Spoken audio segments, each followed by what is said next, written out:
Okay, our third slide dealing with tissues is going to be the one that deals with tissue repair. And tissue repair can occur in two different ways. So what happens? We have, like if you talk about your skin, that's one of the main places that you're constantly having to replace tissues. Well, what can happen is if you get an injury,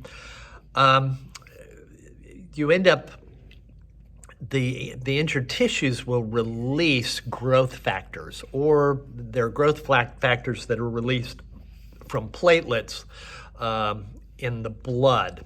And what the growth factor does, normally what happens is your skin, you have this, sort of a routine replacement of skin because it's constantly being lost, sloughed off. It's being pushed to the surface, dying and being lost.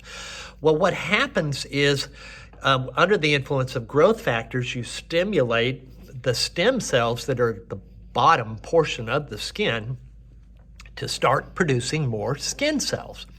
And if you produce more skin cells and repair that injury, it's what you call regeneration.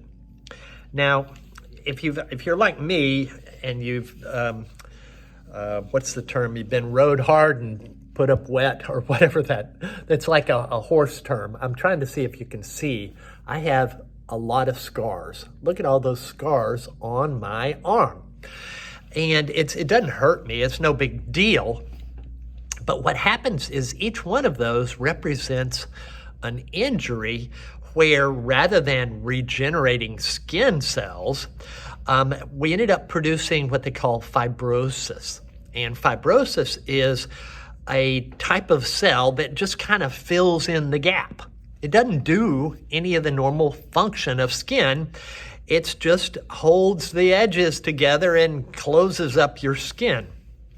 So in that case, rather than reproducing the actual functional skin cells, you produce this other kind of cell that just fills in. Normally, it's no big deal. Who cares if you got a scar, right?